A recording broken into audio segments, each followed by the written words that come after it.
ดอกนี้คิดตะบึบพี่น้องถือไม้เคคิดตับเลยพี่น้องโอ้ยดอกกระเจียวดอกงามขนาดเอาดิดึงคักๆบุกก่อนเนาะเนี่ยหักตุ้ยเลยโอ้ย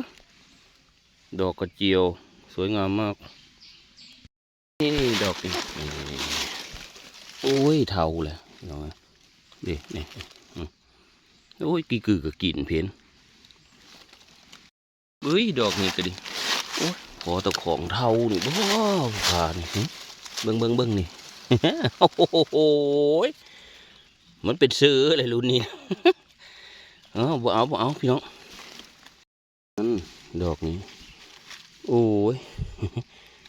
นาก็จุดใหม่ฝนมีมาโหยเพื่อนเด้เดี๋ยวฮะพี่น้องดอกนี่ปีนเลยพี่น้องเห็ดทานถือไม้น้องนี่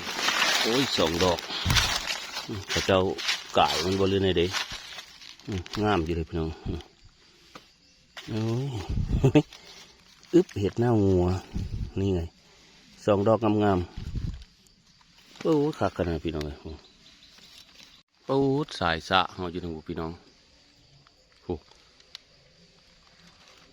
ควบอยู่ทางผม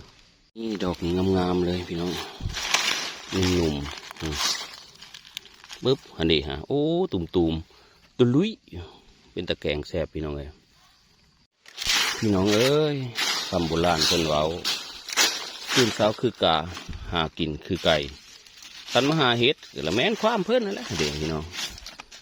ถ้ามีสะคือไก่นี่คือก็จะได้เห็ดเดี๋ยวโอ้ยได้เสร็จดอกหนึ่งแม่นความผู้เฒ่าเพิ่นเว้าได้ดูสะดูใดเพิ่นว่ากลับสบายดีพี่น้องปองปายไอ้ใส่ยิงมื้อนี้ได้ข่าวว่าเห็ดอ้อ ที่กัดอยู่ทางอำเภอปะปะเด้อพี่น้องผู้ค้ากะโยคำคนมักหาเห็ดเนาะ ก็เลยแบบปะลุยมาลุ้นมาเบิ่งกันไปว่ามื้อนี้เฮาละหมานบ่แล้วพ่อได้ต่อยปะบ่หั่นนะ ป้าพี่น้องลุยไปหาเห็ดนำกันครับผมไหมผู้ค้าเคเมื่อกี้นี่คิดตะบึบเลยเด้หลังจากที่พายุฤดูร้อนเนาะตามที่พี่น้องได้เห็นในข่าวพัดผ่าทางมะเห็บลูกเห็บฝนทางลมตกลงมาความเย็นของหิมะ หิมะว่าหรือว่าไอ้มะเห็บกระทบกับดินมันเกิดเธอเสือล่าของเห็ดออกทำงานช่วงนี้ก็เห็ดที่ออกก็จะเป็นเห็ดหน้ามืดหน้าหมองเห็ดหน้างัวเห็ดก็เรียกว่าเพื่อนเราเห็ดน้ำมากแต่หากได้สะได้ขี้ได้พี่น้องเลยท่านบอกสะแล้วสะขี้กินหากินไปนี่แหละอย่าว่าได้โอ้ย เท่าแล้วโอ้ยสะขี้ไปผู้เล่ดวงดีก็ได้พอได้ต่อยเสปะนะเป็นไงเลยน้องพ่อใหญ่ได้บ่ได้อยู่พอได้ต่อยเสปะอยู่เนาะมาแต่บ้านเลยสุดเจ้าโอ้อยู่ในบ้านนี่บ่โอ้เจอเจ้าทินเลยพี่น้องเลยมันอ้อได้จากมือแหละตาโอ้อ้อเป็นอาทิตย์แล้วขย้อนซะผู้ค้าหาเราได้ยินข้าวสิเดมาแต่พูนทางเรนูผู้แลเรนูผู้ไทยไปทางผู้แลสิเลยเบิ้งดูซ่องกระตาดูเปิดบุทูพี่น้องของเพื่อนนะ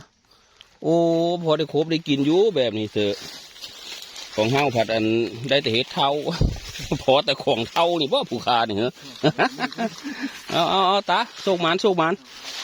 ปวนตาเพิ่นได้เลยได้ถึงกระยังเลยพี่น้องเลยปะลุยกันต่อสุมา อันนี้คือหลงลอย มีแมนไว้เพื่อผมว่าอันตัดกองไม้กองต่อได้พี่น้องมีเนื้อแมนได้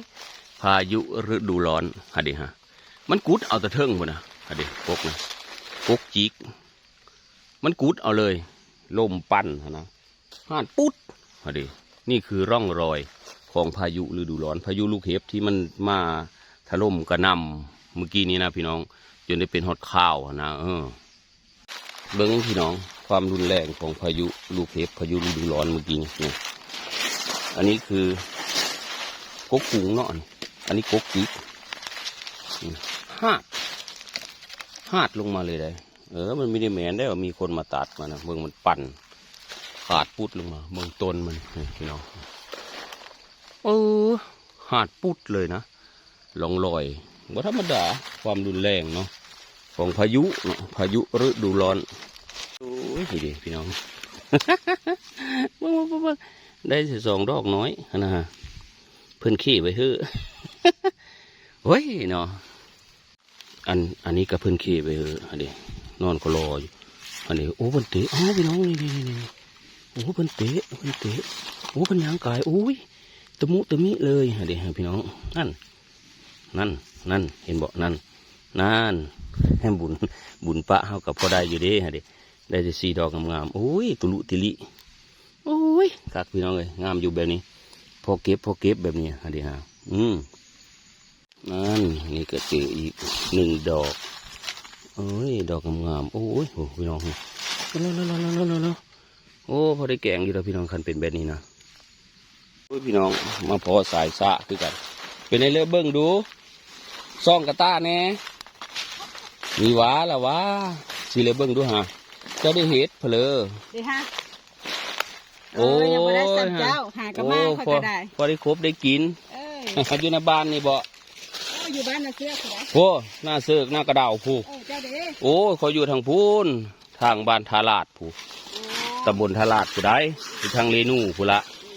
โอ้พี่เวได้ยินข้าวว่าเห็ดโอ้ดอกกระจิ๋วเอาตะกอนมา3-4 คนก็ได้มาเลาะป่า มาหาอ้อแต่เฮงแล้วถามเจ้าถิ่นเพิ่นว่ามันออกได้เป็นอาทิตย์2 อาทิตย์เลยแล้ววะบ่โอ้พอได้ครบได้กินอยู่เป็นได้ทางนั้นได้บ่พอได้ขี้แล้ววะอ๋อตัวกระเจียวก็กำลังปลุดออกพี่น้องเลยเฮาป่ามีดก็มีได้ถือได้บ่าวเพิ่นมาดิมีถือเซมเพลอถือตะกล้อง ในการเฮาป่าหาเห็ดหาอยู่หากินตามวิธีชีวิตชาวบ้านเฮาก็ต้องหูจักว่าเห็ดอันเลอกินได้หรือกินไม่ได้ได้พี่น้องเลยมีแม้นได้ว่าเห็ดเลยเห็ดเก็บไปเก็บบ่แม้นได้พี่น้องเลยนะครับเฮาต้องหูจักว่าเห็ดนี้กินได้เห็ดอันนี้อันเลอเฮามีมันเจือเฮามีต้องเอาพี่น้องเพราะว่ามันอาจจะเห็ดให้เฮาได้ไปเฝ้าพระอินทร์กะเป็นได้เพราะว่าเฮามีหูจักดิเก็บละเก็บเนาะเห็ดละเห็ดนะเอาไปแกงกินเยอะได้ไปเฝ้าพระอินทร์ได้ตามที่เห็นในข้าวเนาะแต่สำหรับเฮาหรือว่าตัวผมเองนะครับคือเก็บกินได้อันนี้มันเป็นความรู้แต่พอแต่แม่เป็นผ้าหาผ้ากินเป็นผ้าซะผ้าเท่ในนี้กินมันก็ยังน้อยๆนะก็เลยรู้จักว่าเห็ดอันเลยกินได้เห็ดอันเลยกินไม่ได้นะประมาณนี้พี่น้องเลยเพราะแม่ผ้าหากินนะหลายคนก็อาจจะสงสัยว่ามันต้องรู้จักฮอดเสือเห็ดบอดเสือล่าตัวนั้นตัวนี้โอ้ยบวกกับบละคำห้าไม่ได้ไปเรียนวิชาการคักปะนั้นเพราะแม่เขาผ้ากินแล้วมันมีตายนะเขากะ เก็บมากินตามพ่อตามแม่เขาผ้ากินคันตัวเริ่มมันสงสัยเขาก็ไม่เอาคือกันถ้าเห็ดที่ว่าเขาสงสัยตัวนี้มีน่าแล้วกินได้เพราะแม่มีเคยเอามีเคยผ้ากินเขาก็ไม่เอาภาษามันก็อยู่มีได้มาห้า50-60 ปีแล้วเนาะพี่น้องเห็นบ่ตุ้มนี่อันนี้ฮะอันนี้เห็ดขาวเขาแป้งเพื่อนว่าอันนี้2 ดอกงามๆเลยแกงแซ่บป่นกระแซ่บโอ้ยเจออีกแล้วนี่ป ปุ๊บโอ้โหอันนี้หักเยื่อเท้าอันนี้เห็นนางโง่ตัวนี้จนหักเลือดแต่เท้าอันนี้พี่น้องโอ้ยกระแดงก็มีพี่น้องผู้ดอกกันผู้โอ้ยังอยู่ยังมีกระแดงดูโอ้ยตัวดอกนี้กระแดงโอ้ยกระแดงไป2 ดอกพี่น้องโอ้ยกล่องก็ดีบ่โฟกัสให้เลยนี่ได้ดอกเดียว ดอกนี้กระแดงเหลือแต่เท้ากระแดงไปแล้วนี่เป็นเพอเอามาอันนี้เดี๋ยวโอ้ดีดอกนี้พี่น้องเดี๋ยวโอ้ย2 ดอกงามๆตุ้ยอยู่ดอกนี้ก็ต้องใส่เท้าเลยดอกโอ้โหอันนี้ฮะเท้าแล้วเอาเต็กยันมีได้มาแล้วจะเก็บเมื่อเสื้อในโคกหนองหน้าเฮาน้องพี่น้องโอ้โหเจอแล้วพี่น้องเจอแล้วนี่เจอพี่น้องเบิ่งคักๆกันนะโอ้ยนี่พี่น้องตะอุ้ยโอ้ยกรุยโอ้ยกระดังกรุยเลยนี่มีดก็ไม่ได้ถือพี่น้องถือตะกล้องขนาดโอ้ยงามกระดอนี่ดอกนี้โอ้ยขักกระดอพี่น้องโอ้ยขักดิกว่าจะอ่อนจะได้นี่ตัวนี้กำลังดันขึ้นนี่พี่น้องกรุ้ยขึ้นมานะครับโอ้ยเดี๋ยวนะเขี่ยดิสะคือไก่คือเป็นว่าหากินคือไก่นี่นะไม่ได้จ้ะวิถีชีวิตเนาะน้ำมันละแพงเลยฟ้าทองซีบละเป็นเลยเท่ากันยังอยู่นำป่านำดงคือเก้าไว้ในเด็กอะพอยามเฮ็ดเท่ากันหาเฮ็ด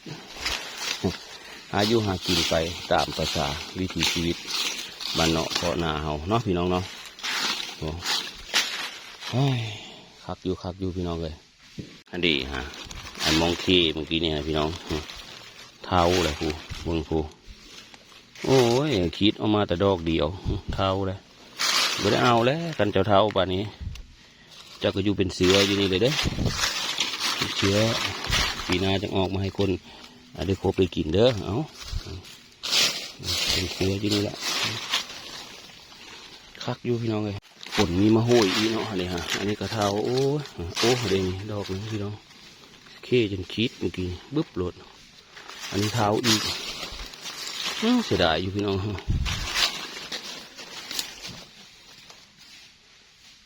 นั่นเห็นบ่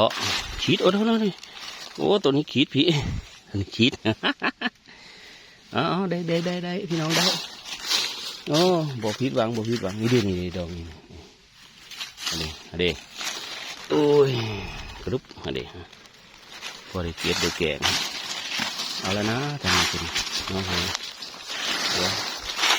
เบิ่งจุบดีก่อนเพราะเพิ่นนั่นเสืองนี่เราไปตองเด้ค่ะกันห้ามีชะมีได้กินได้พี่น้องกันห้าละยางไปมันมีคือเก็บเห็ดละโงกเลยเนาะอันนี้ฮะเป็นละโงกกับมีท่านเห็นเขามาการเด้ค่ะกันแม่นยามมันออกเนาะ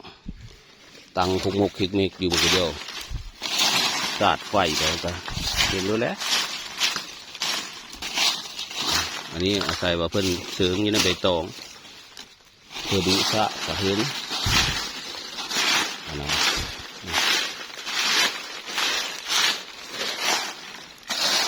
แต่ขวาก็คือไก่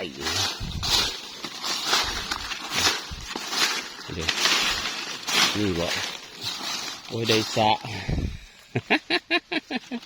โอ้ยน้องพี่น้องเลยได้สะดีดิเห็ดหรือว่าโอ้ยมีว่าขึ้นว่าใบตองพี่น้องเอ้ยว่าตัวเห็ดทานว่าเด้อคือดอกงามเถอะพี่น้องโอ้บานเปิ่งเครื่องเลยดอกสวยมากมาขอดอกกระเจียวอีกพี่น้องดอกกระเจียวก็เอาเด้อปุ๊บเห็นพี่น้องสาวสะนะเป็นไงได้ยายเอ้ยได้บ่เท่าเบิดแล้วโอ้จะได้ซ่องกระยางกระตานำดูป้าทุกพี่น้องโอ้เพิ่นว่าเพิ่นมีได้ฮะเดียวพ อได้หมกได้แกงอยู่เด้ มันไม่ได้หลาย มันไม่ได้หลายเนาะโอ้ดอกกระเจียวโอ้ดอกกระเจียวมาแต่ทางเลือยายมาแต่ทางเลือเสดอกบ่นี่แหละอันมาแต่บ้านเลือเสดอกโอ้บ้านนักกระเดาโอ้มาแต่บ้านทาราดเลยเฮาเป็นไงตาเป็นไงตาโอ้ยหมานจิ้มโอ้โหกำลังนุ่มๆเลยคักปอโทษดีเต็มกระยังเลยของเพี้ยนนะพี่น้อง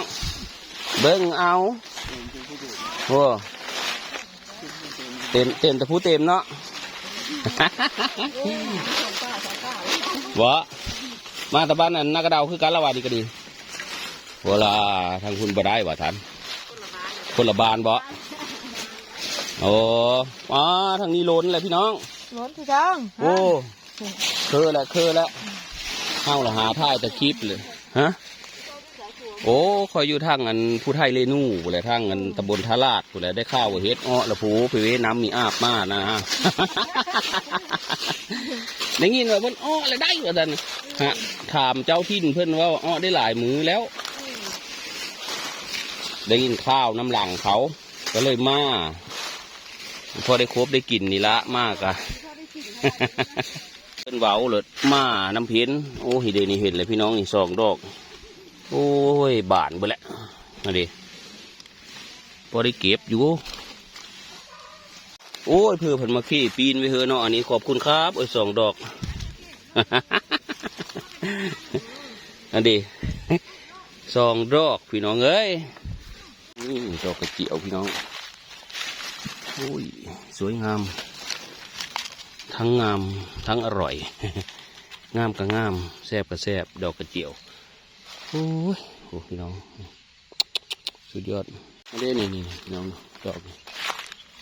อกกระเจียวลองหาเฮ็ดไม่ได้กะเอาดอกกระเจียวมาเลยเนี่ยแถวนี้โอ้นี่พี่น้องแถวนี้ไฟไหม้มันก็เลยดอกกระเจียวมันก็เลยเห็นง่ายนี่เก็บเอาดอกกระเจียว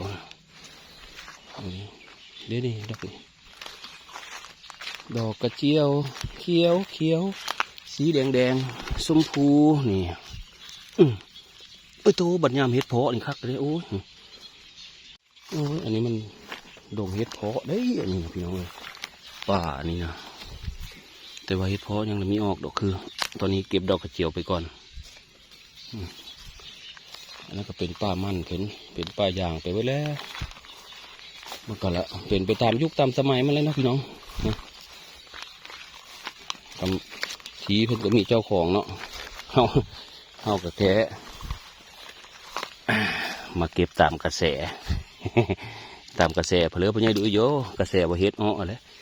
ที่จริงเฮาก็กินอยู่แล้วแต่วันบ้านเฮามันมีโคกไงบ้านเฮามันเป็นป่าเป็นถ้ำเป็น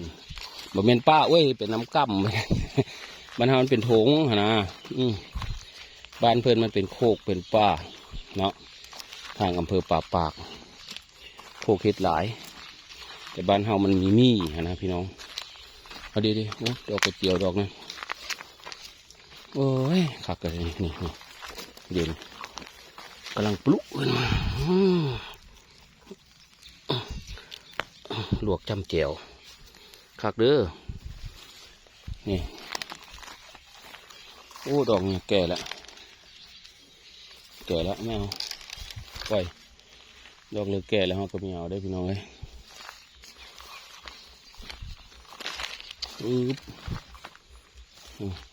บัดยามเฮ็ดเพาะเบิ่งเอาแถวนี้เฮ็ดเพาะไฟไหม้เด้อแถวนี้ไฟไหม้โซนนี้โซนนั้นผัดมีไหม้นะบ้าโซนนี้มันถ้าดอกกระเจียวก็เอาเฮ้ยนี่เป็นไงเลยเนาะพี่น้องผมฮานเต็มกระต้าแหละสิได้เบ๊เบิ่งดูโอ้โหโพเลยพี่น้องถ้าเต็มกระตะอะไรเงี้ยมีมาทางบ้านเลยนี่มันน้องมะแก้วค่ะผู้น้องไม้แก้วผู้โอ้แห้งไก่ก็อิตาดุยบาทนี่พี่น้องเอ้ยน้องไม้แก้วเลาะไปน้ำมันนี้แล้วทีเลาะหลังเธอเข้ามานคือเพ้นพี่น้องนั่นแหละ เจอดอกกระเจียวอีกแล้วพี่น้องสะทำเห็นเห็ดเห็นแต่ดอกกระเจียวเอากระเจียวก็เอานี่ต้มกินกับเจียวแซ่บเลยพี่น้องเลยจำเจียวประเดะเดี๋ยวดอกนี่จำเจียวประเดะกินกับดอกกระเจียวสุดยอดที่งานเฮาก็จักไผ่ที่เลยพี่น้องหายจักพากันไปโซนเลยลูกค้ากับมาโซนผีเอาอันนี้ย่างไปย่างมานะครับสิพ่อพี่น้องเลยอันนี้เห็ดข้าวแป้งอันนี้ดอกหนาพี่น้องเลยงามอีกต่างหากหันจักเป็นเพื่อขี้ไปเหอะเอาเห็ดเพิ่งเข้ากับขี้ไปเหอะกันโอ้โหคือจบแท้ขอบคุณครับเห็ดเพิ่งเข้าด้วยพี่น้องเอ้ยนี่โอ้เพิ่นขี้มันปีนออกมาเพื่อละย่างกายอันนี้เห็ดข้าวแป้งพี่น้องอันนี้ยืนซกงกอยู่แต่แค่น้อมีแต่เพื่อเห็นเจ้าบ่โอ้ยจนละเท่าดีเลยพี่น้องดอกโอ้ยสองดอกโอ้ยคืออยู่แบบนี้เลยพี่น้องนักบานแหละอันนี้สองดอกงามๆปีนถือไม้เลยเสริงคักดอกนุ่มๆพี่น้องเบอร์ไม้ผัดหนาเนาะมันกระโปกคันมีซะมันก็มีเห็ดมันนี่ดอกกระเจียวนี่บึ๊บได้อีกหนึ่งดอกอันนี้ก็เป็นอีกหนึ่งความรุนแรงเบิ้งพี่น้องกกจิกด้วยนี่ก้นเลยนะพายุเนาะธรรมดาเลยเบิ้งกกไม้ก้นหักหาดธรรมดาหลงลอยของเราโอ้ยโพดโพตกก็ซื้อก็ไม่ได้เนาะล่มมาสั่นโอ้บางกุกจิกคิดตะบึดลงมาแม่หาเห็ดเพาะกับคักได้พี่น้องในแถวนี้กันป่ายังมีหกป่านี่พี่น้องนี่โอ้ยขอบคุณหลายๆเด้อสะปะไปเถอะบุญวาสนาผู้ค้าได้ซ้ำนี้แหละ เขาสะปีนไปเถอะเอาดิ โอ้ยเดี๋ยวได้เสร็จ2 ดอกพี่น้องเลยเบิ้งพี่น้องลมโอ้หาดครึ้งลงมาบ่ธรรมดาหัวกุกจิกคักๆกันยังหาดโอ้ยมันเผลือนี่โอ้ยเพิ่นขี้ทีมนี้มันเท่าเลยพี่น้องเอาไว้อิดเชื้อเพิ่นว่าแต่มันเก็บแล้วมันเท่าเลยเนาะฮัน ขี้ไปก็คิดบุดออกมาหาดเคิงเลยเท่าเห็ดบานไปเลยโอ้ยโอ้พี่น้องสายสะกันเลยครบขี้เอาครบเขียบพี่น้องดอกนุ่มๆตั้งแต่เพิ่นเขี้ยไปมื้อเช้านี่นะใบไม้มันปีนออกเพิ่นบ่เห็นมันเดี๋ยวเอา อันนี้ก็คือกันพี่น้องเลยเดี๋ยวใบไม้ปลูกรุดอยู่โอ้ยเนาะดอกในหนองไว้นี่พี่น้องเห็ดข้าวแป้งนี่เพิ่นสะกายไปพี่น้องโอ้ยเขาก็เก็บเอาดอกอันนี้น้อยๆอันนี้ก็เด็กเห็ดข้าวแป้งนี่ก็ลุกกลิกๆไปนะมึงนี่ดูลองสะมึงดิอ้าวโอ้ยเห็ดขี้กระดักเห็ดขี้กระดักน้อยหาดพุดดูไม่เห็นจะมีเลยหากันไปพี่น้องหากันไปลุ้นพอได้เก็บอยู่แล้วคือคอยแนมเห็นเลยพี่น้องดอกนี่มีดิสะเลยอะดีฮะพูดล่ะเป็นกายเป็นกายเอา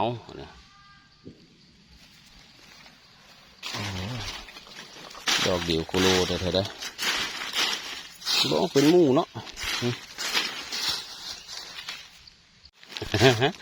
ถือไหมโอ้ยหมูนี่บุยนี่ฮะบ่เอาสิดอกโอ้ยเนาะอีก1 ดอกโอ้ยเนี่ยไปขี้แห้งขี้แห้งไปแห้งแบบปีนเลยเนาะพี่น้อง เยอะเท่าเลยล่ะพี่น้องเลยเอาได้คือเก่าอยู่เดี๋ยว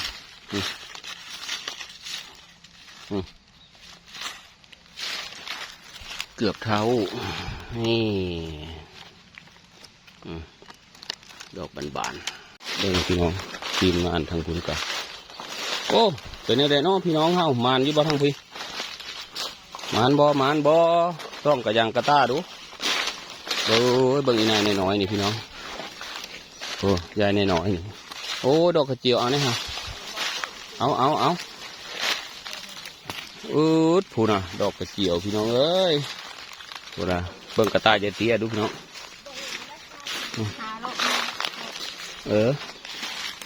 ที่ไหนมาดิฮะโอ้เต็มกระต้าน้อยโอ้คักพี่น้องครับเฮียดอกปลาสบเลาะอ้อแล้วนี่แดดเริ่มหอนเลย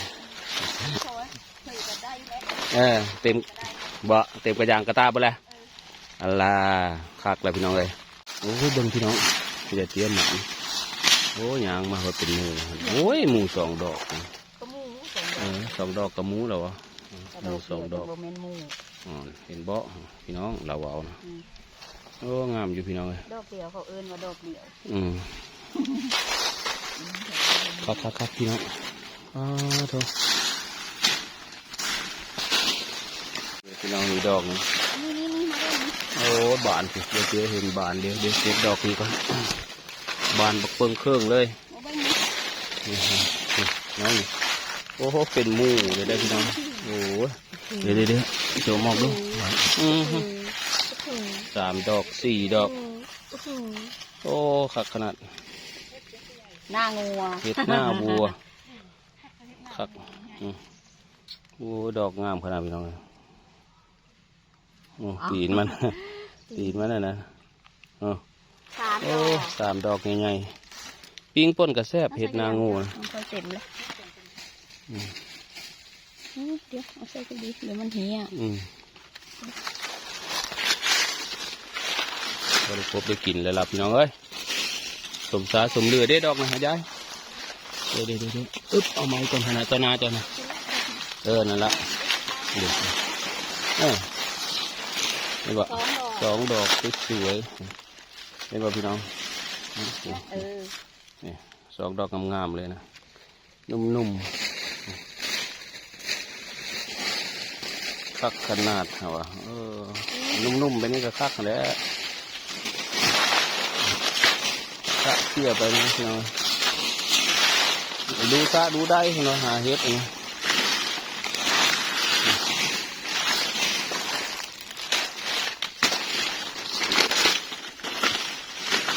เป็นอะไรแรงจะได้เบิ้งลูกกระตานะมาดีฮะพี่น้องโอ้ยเต็มกระตาคือกันพอได้ครบได้กินกันคู่ข้นอย่างนี้นะครับใหญ่น้อยๆนะก็เต็มกระตาคือกันโอ้ผักเลยพี่น้อง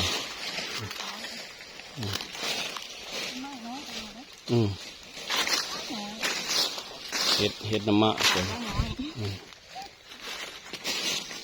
อุ้ย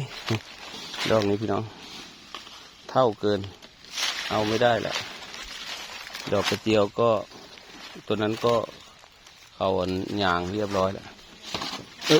ดี๋ยวเอามาเอาดอกนี้ดอกกระเจียวนี่พี่น้องดอกกระเจียวเฮาโอ้ยเก็บดอกกระเจียวนี่ด่ะคักนี่ดอกนี้ก็งามพอดอกนี้เอาเก็บดอกกระเจียวได้เหรอเฮ็ดเต็มกระยังละหากเห็นเฮ็ดก็เอาคือเก้าผู้พี่น้องเขาทั้งผู้ยังสะขวบอยู่นี่เห็นเฮ็ดก็เอาเฮ็ดคือเก้าโอ้ขักอยู่เดี๋ยวตัดดิมีอีกไหมโอ้ยดอกเดียวโคโลอีกคิดว่า ม่นบ่โอ้ไม่หน่อยไม่นี่แหละพี่น้องเลยวิธีชีวิตแต่ละมื้อละเว้นทำให้ข้าวว่าเฮ็ดออกอะ ป่าเลยโคกเลยกันลุยเลยนะ พอได้ครบได้กินอยู่แต่แล้วเฮาป่าหาอยู่หากินกะเอาง่ายกับมีน้อยก็หลายต้องได้คันเฮ็ดอ้อนะเนาะแม่นว่าพี่น้องถ้ามันมีอ้อแล้วมีได้ละคำคองไม่ได้กระโดดไปคือกบคือเขตทำเฮ็ด ถ้ามันอ้อมันก็ตั้งคุกมกกิ้งเมกเบอร์ไม้ปกผู้นั้นสะไปผู้นี้สะมาปีนไปปีนมาโกกุ้งโกกนี่พี่น้องยายอันน้อยอันนี้ได้พี่จังโอ้แกได้ดอกกระเจียวได้พี่น้องเลยโอ้เบิ่งความมันรุนแรงนี่ดอกกระเจียวเป็นดอกกระเจียวก่อนน้องเอ้ยนี่ดอกกระเจียวตุ่มกันเลยได้พี่น้องเอ้ยตุ่มกันแล้วเริ่มอากาศเริ่มร้อนแล้วก็พากันลบแล้วเต้าขึ้นแล้ววะเนาะเมื่อแล้ววะเฮ้ยเลยพอกินเนี่ยจิ้มมาดูดอกกระเจียวดอกนี้โอ้เพิ่นดึงเอาแล้วบอกโอ้นี่กำลังออกนอกมันนอกเจียวกำลังปลายดอกเดี๋ยวนี่ยายเดี๋ยวหานอมันกินมั้ยเอามันเต็มกระยังรถดอกกระเจียวกระแซบเด้อพี่น้องเด้อนี่นะมีดน้อยพูดแล้วมีดง่ายเขาบอกมาคือมีดน้อยพี่น้องเลยปาดเอาเดี๋ยวได้คือเก่าเบิ่งความรุนแรงของพายุกกกุ้งกกจิกหาดลมนอนกันนอนแล้วนี่แล้วนาดโคตรโฟได้พี่น้องเลยอะไรอันนี้ก็กกกุ้งโอ้ทางพูนก้นได้เหมือนมันมีได้ตัดหาดคือทางในอันนี้ตัดงานี่ซีเอาเลยหาดล้มตูมเลยความรุนแรงของพายุเลยขอทำเด้อพี่น้องเนาะแต่ว่าหลังจากที่พายุฤดูร้อนผ่านไปก็สิ่งที่ตามมาก็คือนี่แหละเฮ็ดนี่นะพี่น้องคุณนะยายเป็นได้เฮ็ดทั้งเฮ็ดทั้งดอกกระเจียวได้เห็นโอ้นี่ดอกงามพี่น้องนี่โอ้ยเก็บดอกกระเจียวหนึ่งสิปุ๊บโอ้ยขักกระดาษพี่น้องหาตุบเลยเป็นอะไรเนาะพี่น้องผมมานบ่พอได้ได้แกงอยู่ได้เพื่อนดอกกระเจียวนี่ก็ดีพี่น้องพี่น้องเอ้ยนี่เดี๋ยวนี่ได้ดอกกระเจียวแล้วนี่โอ้ยก็เดี๋ยวพี่น้องทั้งเลยผมเป็นไทยบ้านเดียวกันโอ้ยพี่เลยเบิ่งดูโอ้ส่งกระตาผลฮะดีฮะโอ้ยพอได้ต่อยฟ้านี่พี่น้องดอกกระเจียวเอ้ยอึ๊บเท่ากระดิฮั่นเท่าย่ำนี้ก็เอาอยู่นะมันมีนี่ดอกนี่กระดิพี่น้อง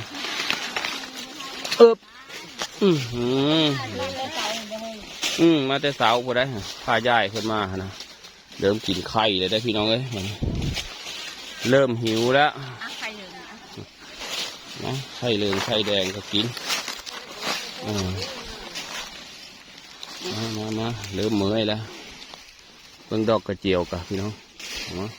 เอาไข่แดงมากินไข่แดงเอา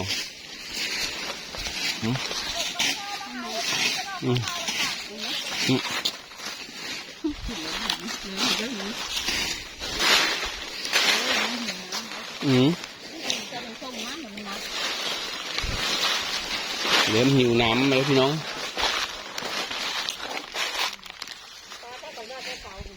มาตั้งแต่ตีสี่ผู้ มันหอนจะมาสวายค่ะ สวยลายเพราะมันฮ้อนพี่น้อง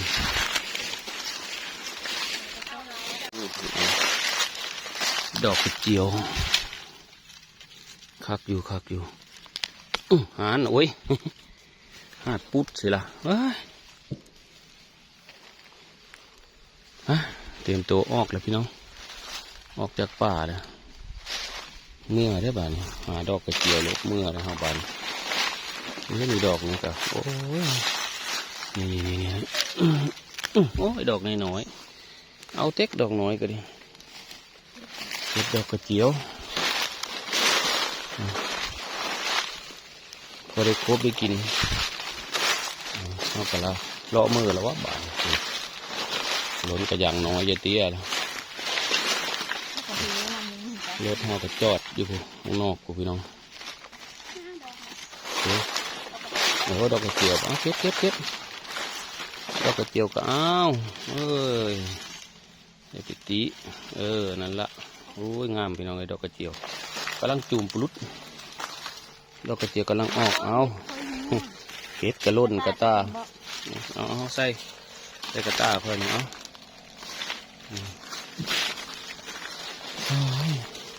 แดดกระเลิ่มฮ้อน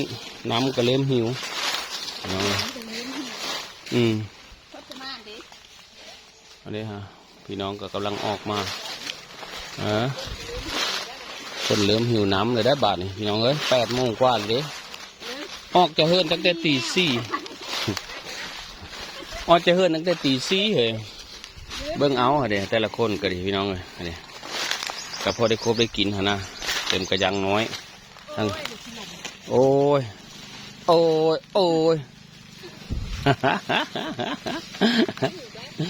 เด็ดมูไปข้านไปพี่น้องเอ้ย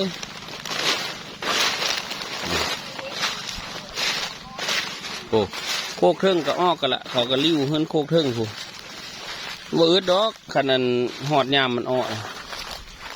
เฮ็ดออกเป็นกระไหลขึ้นทั้งเทิงไปนะเต็กอยู่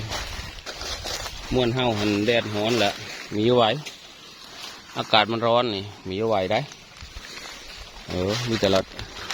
ตีถอยแล้วพี่น้องไอ้บ้านนี่เดี๋ยวรถเห่าพี่น้องตอนนี้เห่าก็ออกมาหอดรถเลยล่ะออกมาจากป่าเห็ดเลยพี่น้องพอได้ครบได้กินใช่เบิ้งนี่จะด้วยอันกระต้าเจ้าน่ะได้ยินแต่เจ้าเว้าไม่ได้เก็บอันนี้ฮะกระต้าดูยูเซอร์ก็ดีบ่ได้น้อยนะ